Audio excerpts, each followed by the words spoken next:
Get out here now. Get out! You're gonna get a Stop it! Sexual assault! You're gonna get an additional.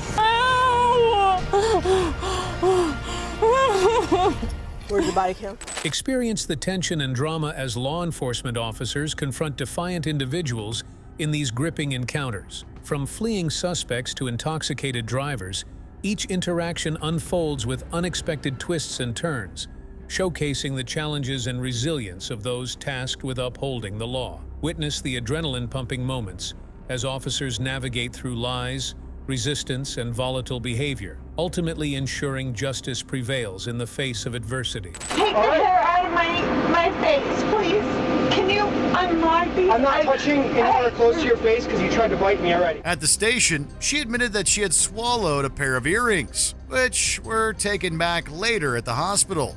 In early December 2021, multiple drivers reported a blue car speeding on a New Mexico highway. When an officer pulled the car over, the driver sped off, eluding pursuit. The officer radioed in the vehicle's details and continued in the same direction, eventually spotting the car parked at a nearby gas station. However, the situation deteriorated further as the officer approached the vehicle. Hey man, who just walked in in that car? Bathroom. What are you gonna do about it? Come out of the stall and get out. Now. I'm peeing! Oh, Come out of the fucking vehicle. Get out here now. Get out! I'm Get getting your out! fucking hands up. What did I do? I didn't do anything! I just went to pee! Wasn't you. What? That's why they told me you're driving that blue car, right? Yes. Okay, good. You are now detained. So I figured out exactly why you left from... Because you took off my traffic stop. A police officer stops a woman driving a blue vehicle for a traffic violation. When the officer tries to engage with her, she speeds off, prompting a pursuit. After catching up and detaining her, the officer confirms she was the driver and questions her about why she fled. Despite her protests and resistance, the officer keeps her restrained to prevent another escape. He calls for backup and has another officer watch her while he attempts to identify her and understand the situation further. What's your name? Jamie Jamie what? Granger. The only place you're going is to jail. I didn't do anything! Okay. I did not do anything! Okay. Please let me go! I just want to call my boyfriend, please! You're not calling anybody. The only place that you're going to go is to the jail. You're going to go to jail for resisting arrest, eluding. I didn't All right? do anything! Yes, you did. I stopped you 8 miles down the road. I stopped you 8 miles down the road. You pulled over for me, and then you took off. The woman, identified as Jamie Granger, is confirmed by a manager to be the driver of the blue Hyundai involved in the incident. Despite her ongoing protests and refusal to provide her identity, the officer attempts to negotiate with her, offering to let her call her boyfriend in exchange for her cooperation. While doing so, the officer detects a faint smell of alcohol on Jamie, who admits to having had a little to drink, but denies that being the reason she fled. The officer explains that multiple people reported her for erratic driving and nearly causing head-on collisions and urged her to stop playing games and cooperate. Okay?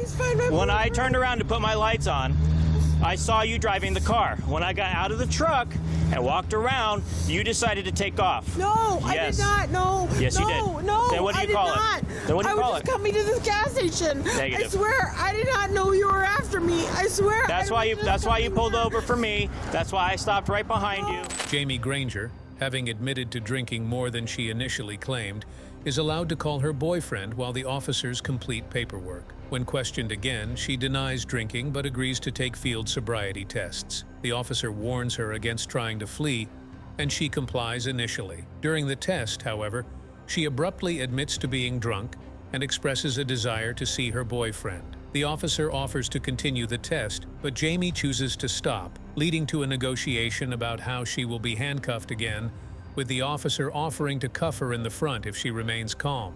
After admitting to being drunk, Jamie Granger is formally arrested for driving under the influence.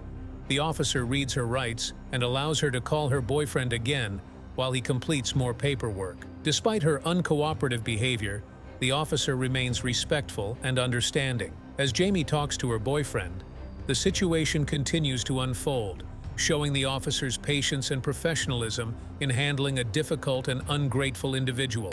So, with these charges that you're receiving, there is no bond, which means you cannot get out of jail. Well, that's a difference of opinion we have. Okay? So, What did I do? you're driving drunk because you're under arrest for driving under the influence. Okay? You took off from my traffic stop, which is resisting and evading, so you're going to go to jail for that. Okay? Traffic stop. Well, I can't help you if you don't remember, but I definitely remember you. Okay? Please just let me go. No. Please. That's not how this works. Okay? That's not how this works. What am I supposed to do? Sit in jail.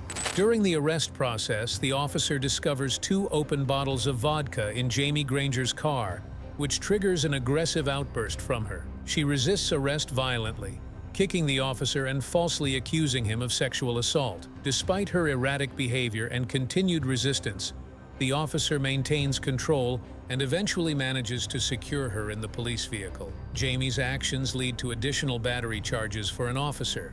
She later pleads guilty to aggravated DWI and 2 counts of battery on a police officer. A police officer stops a car for not having its tail lights on.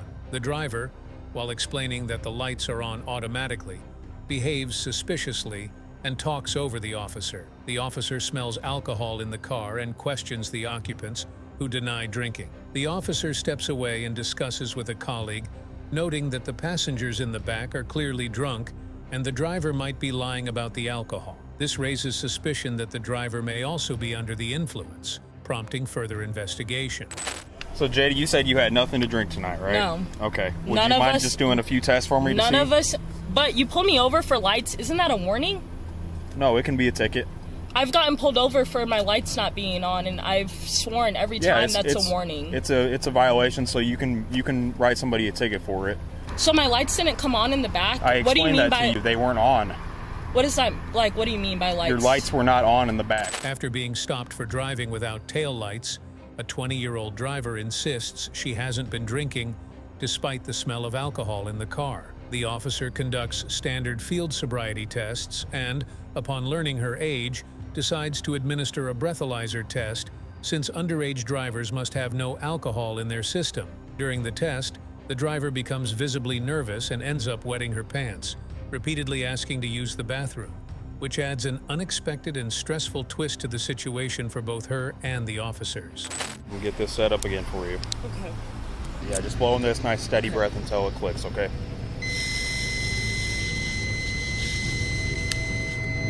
Did it click? Yep. You're at a 0.103. Okay. 0.103, what does that mean? Under 0.8? That means you're over the legal limit. Okay. Okay, so you do have to be placed under arrest. Okay. Okay. Just put your So hands behind your back are you for gonna me. take them home? They're getting picked up. So, Okay. okay. After failing a breathalyzer test and being placed under arrest for DUI, a 20-year-old woman, already nervous and having wet herself, asks to use the bathroom. When denied immediate access, she attempts to drive away while handcuffed. The officer quickly stops her, dragging her out of the car in front of her friends. Despite her complaints of injuries, EMTs find her unharmed. She is charged with felony aggravated battery, resisting an officer, DUI, and attempting to elude an officer, resulting in a sentence of 92 days in jail and 2 years of probation. Considering the prevalence of alcohol-related incidents in these encounters, what measures do you believe could be taken to prevent intoxicated individuals from endangering themselves and others? Let us know in the comments below. Thanks for tuning in to today's video. If you enjoyed what you saw, don't forget to hit the like button and ring the notification bell so you never miss our upcoming videos. Your support means a lot to us. Take care until the next one, and feel free to drop a comment sharing your thoughts. See you soon.